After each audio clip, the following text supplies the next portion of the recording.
안녕하세요. 스포일러입니다. 이번 영상에서는 두 점 사이의 거리에 대한 내용을 보도록 하겠습니다. 두 점 사이의 거리는 어떻게 구할까? 이것을 우리는 수직선에서 먼저 살펴볼 거고, 이제 얘를 가지고 확장을 시켜서 좌표 평면에서는 어떻게 두 점 사이의 거리를 구할지 살펴보도록 하겠습니다. 수직선에서는 우리가 단순하게 예를 들어서 이렇게 수직선이 주어져 있을 때 마이너스 1부터 5까지 이렇게 있다면 이 두 점 사이의 거리를 어떻게 구할까 라고 한다면 5에서 마이너스 1을 빼주면 되겠죠. 그래서 5에서 마이너스 1을 빼서 6이다 라고 계산을 해주시면 됩니다. 그래서 수직선에서는 그냥 단순하게 두 수의 차이를 구한다고 생각을 하시면 되고, 지금 여기서 주어진 것처럼 x1과 x2라고 임의의 값으로 생각을 한다고 했을 때는 어떤 숫자가 더 큰지 알 수가 없기 때문에 x2에서 x1을 빼주고 절대값 처리해준다 라고 생각을 하시면 되겠습니다. 그래서 문제 1번 보시면 a, b 사이의 거리 구할 때 9에서 3을 빼서 6이다 라고 하셔도 되고, 아니면 3에서 9를 빼서 절대값 하니까 6이다 라고 하셔도 되고, 편한 대로 하시면 됩니다. 2번도 마찬가지 마이너스 3에서 2를 빼서 절대값을 해주시게 되면 얘가 5가 된다, 이렇게 구할 수가 있게 되겠습니다. 그래서 우리가 수직선 상에서는 이렇게 두 점 사이의 거리 구하는 내용을 살펴보았고, 이제 좌표 평면 상에서 두 점 사이의 거리를 어떻게 구하는지 살펴볼 건데, 지금 교과서에 나온 것처럼 A라는 점의 좌표를 이렇게, B라는 점의 좌표를 x2, y2라고 했을 때, 지금 현재 우리가 알고 있는 건 수직선에서 거리를 구하는 것을 알고 있습니다. 그러면 이 x2랑 x1을 하나의 수직선 위로 옮기기 위해서 이 C라고 하는 새로운 점을 찾아서 이 C라는 점은 x2, y1이다 라고 됩니다. 따라서 우리가 구하고 싶은 AC의 길이라는 것은 x2에서 x1을 빼주고 절대값 씌워주면 되고, 그 다음 이제 y좌표도 x좌표가 똑같이 됐으니까 이러한 하나의 수직선 위에 있다라고 얘기할 수가 있을 거고, 따라서 y2에서 y1을 빼서 절대값을 씌워준다라고 얘기할 수 있습니다. 그러면 우리한테 지금 주어진 삼각형은 직각삼각형이 주어져 있고, 직각삼각형이 주어지면 여러분들 머릿속에 피타고라스 정리를 자연스럽게 떠올리시면 됩니다. 그래서 피타고라스 정리를 계산을 해봤더니 우리가 구하고 싶은 AB라고 하는 길이는 다음과 같이 표현이 될 수 있다라는 거죠. 그래서 이 값의 제곱 더하기 이 값의 제곱이 AB의 제곱과 같다라고 우리가 생각을 해줄 수가 있게 됩니다. 그래서 결국 우리가 생각해야 되는 건 수직선에서 구했던 방식을 그대로 적용을 하고, 그 다음에 직각삼각형이 만들어지니까 피타고라스 정리를 적용해서 다음과 같은 공식을 만들어낼 수 있겠습니다. 그래서 여러분들이 교과서 100쪽에 나와 있는 이 내용을 잘 기억을 해 두셔야 되겠습니다. 그래서 이 공식의 핵심은 피타고라스 정리를 이용한다 라는 것을 여러분들이 잘 기억을 하시면 됩니다. 그 다음 여기 보시면 원점 O와 A 사이의 거리는 다음과 같다라고 되어 있는데, 이거를 특별하게 외우려고 하지 마시고 원점 O가 0,0이니까 여기다 0, 0 대입하시면 x1 제곱 더하기 y1 제곱이 된다, 이렇게 생각을 하시면 되겠습니다. 스스로 확인하기 보시면 마이너스 1에서 1을 빼주고 1에서 2를 빼주고, 그래서 각각을 제곱을 해주면 마이너스 2의 제곱이니까 루트 4 더하기 1에서 2를 빼서 제곱하니까 1이 돼서 루트 5가 두 점 사이의 거리다라고 구할 수 있습니다.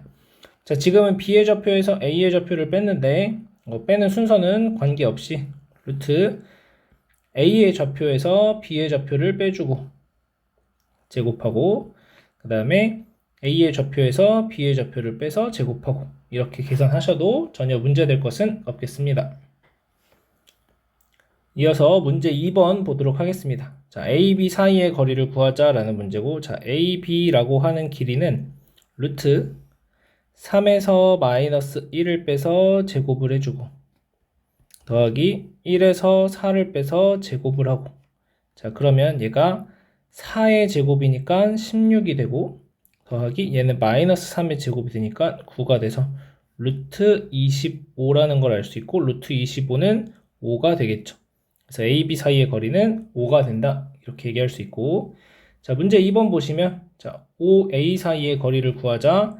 자, OA의 길이는 루트 마이너스 2에서 0을 빼줘서 제곱하고 3에서 0을 빼서 제곱하고, 자, 그러면 마이너스 2의 제곱이니까 4가 되고 3의 제곱이니까 9가 돼서 루트 13이다 라고 계산을 할 수가 있겠습니다.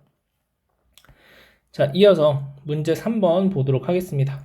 자, 세 점 ABC를 꼭지점으로 하는 삼각형 ABC는 어떤 삼각형인지 말하시오 라고 되어 있습니다. 자, 그러면 여기에서 우리가 체크해야 되는 것은 각각의 길이들을 구해 줄 거고, 거기에서 추가적으로 우리가 중학교 때 이런 내용들을 배웠습니다. 자, A, B, C 이렇게 대소관계가 성립한다 라고 했을 때, 자, A제곱 더하기 B제곱이 C제곱이 된다라고 하면은, 자, 우리는 빗변의 길이가 C인 직각삼각형이 되는 거죠. 직각삼각형이다 라고 얘기를 할 수가 있고, 자, 그 다음 만약에 A제곱 더하기 B제곱이 C제곱보다 더 크다라고 한다면, 그러니까 나머지 두 변 길이 제곱의 합이 가장 긴 변의 제곱보다 길이가 크다면, 자, 이때 우리는 예각 삼각형이다 라고 얘기를 해줄 수가 있습니다. 자, 그 다음 A제곱 더하기 B제곱이 C제곱보다 작아진다면, 그러니까 가장 긴 변의 제곱이 나머지 두 변 길이의 제곱보다 더 크다면 우리는 얘가 둔각 삼각형이다 라고 얘기를 해줄 수 있는데, 자, 둔각 삼각형이라고 얘기할 때, 자, 우리가 이렇게 생각을 할 수 있습니다. 그래서 A, B, C. 그래서 여기 C가 제일 길고 A가 제일 짧고 여기 B, A. 약간 좀 길이는 안 맞지만, 자, 이런 상황에서 우리는 뭐라고 얘기할 수 있냐면 가장 긴 변에 대응하는 꼭지점, 각 C가 둔각 삼각형이다. 이렇게 얘기를 해줄 수가 있게 됩니다.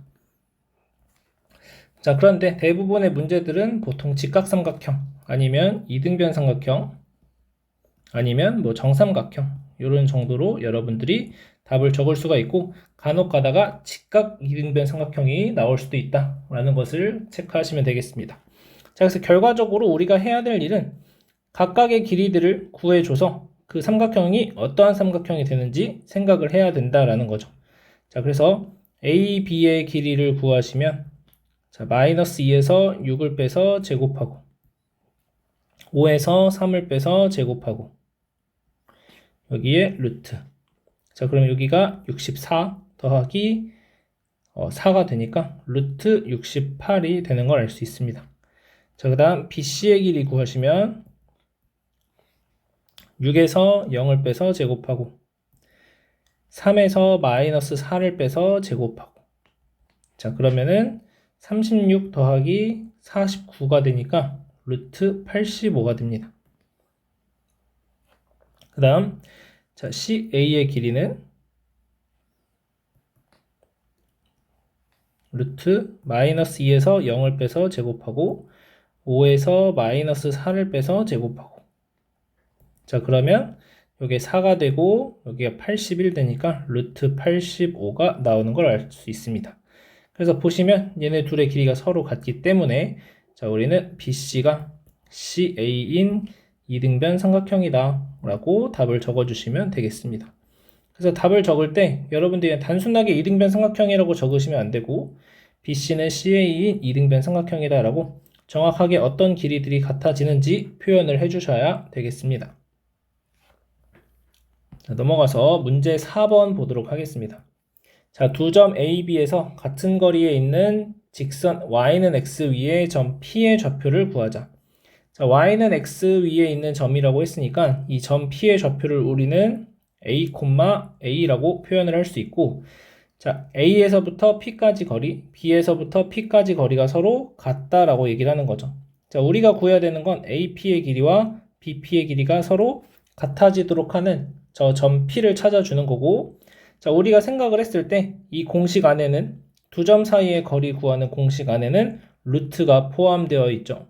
그러면 루트 안에서 계산을 하는 것보다는 양변을 제곱을 해주시면 루트가 사라지게 되니까 자, 우리는 AP의 제곱과 BP의 제곱이 서로 같다라고 얘기를 할 수가 있을 겁니다. 자, 그래서 AP의 제곱을 계산하시면 루트 2에서 A를 빼서 제곱하고 마이너스 5에서 A를 빼서 제곱한다. 자, 얘 전개 루트 없어지고 자, 전개하시면 4 마이너스 4A 더하기 A제곱 플러스 25 더하기 10A 더하기 A제곱.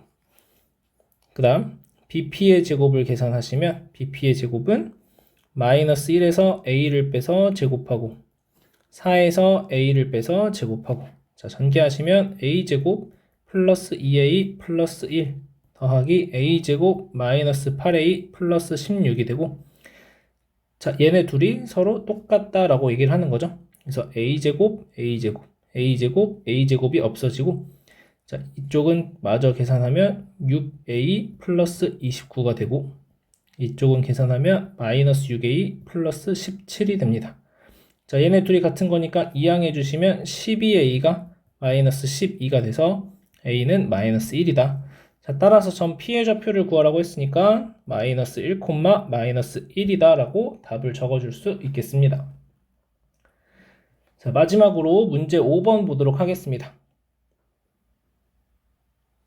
자, 문제 5번에 나와 있는 이 공식은 우리가 파푸스의 중선 정리라고 얘기를 해주는 내용입니다. 그래서 참고로 잘 기억하고 계시면 되겠고, 자, 얘를 증명하는 과정인데, 자, 우리가 이 삼각형 ABC를 이런 식으로 좌표 평면 위에 옮길 거고, 좌표 평면 위에 옮겼을 때 여러분들이 기본적으로 하셔야 될 일은 어디를 원점으로 될 것인가, 원점을 잡아주셔야 되는데, 지금 문제에서는 M을 원점이 되도록 잡아줬습니다. 자, 여기에서 만약에 나는 이렇게 B를 원점으로 잡고 싶다. 그럴 수도 있잖아요. 나는 여기를 원점으로 잡고 싶다라고 얘기할 수도 있잖아요. 이렇게 잡아주셔도 사실은 상관은 없습니다. 그런데 이제 여기가 원점이 되었을 때는 이런 상황에선 여기가 원점, 그럼 여기가 뭐 EC, 여기가 C, 여기가 EC 이렇게 되는 거니까 여기가 이제 EC가 나오면서 계산할 때 숫자가 좀 커지게 됩니다. 그래서 이렇게 잡는 것보다는 지금 교과서에 나와 있는 것처럼 원점을 중심, BC의 중심으로 잡아주시게 되면 B의 좌표가 마이너스 C, 0이니까 다시 또 C만큼 떨어진 C의 좌표는 C, 0이라고 둘 수 있겠습니다. 자, 그러면은 AB 제곱을 계산하시면 A에서 마이너스 C를 빼서 제곱하고 B에서 0을 빼서 제곱하고 그 다음 AC의 제곱을 계산하시면 A 빼기 C의 제곱 더하기 B제곱이 된다 라고 얘기할 수 있고 자, 얘를 다 전개해서 정리하게 된다면 2배의 A제곱 더하기 B제곱 더하기 C제곱만 남게 된다는 걸 알 수 있을 겁니다. 자, 그 다음 AM의 제곱이 A제곱 더하기 B제곱이고 BM의 제곱이 C제곱이니까 얘 같은 경우에 2의 A제곱 더하기 B제곱 더하기 C제곱이다 라고 나오면서 결과적으로 AB의 제곱 더하기 AC 제곱이 2배의 AM제곱 더하기 BM제곱과 같다라는 것을 알게 된다라는 것이죠. 그래서 여러분들이 이 도형의 성질들을 증명을 할 때 단순하게 도형의 성질들을 이용할 수도 있지만 지금처럼 좌표 평면으로 도형을 옮겨가지고 증명을 해낼 수도 있다라고 생각을 하시면 될 것 같습니다. 자, 그래서 오늘 학습한 내용에서 제일 중요한 건 이 두 점 사이의 거리를 어떻게 구할 것인가 이 내용이 가장 중요하다고 보시면 되겠습니다. 그래서 여러분들이 계산하는 연습들 잘 해보시면 좋을 것 같습니다.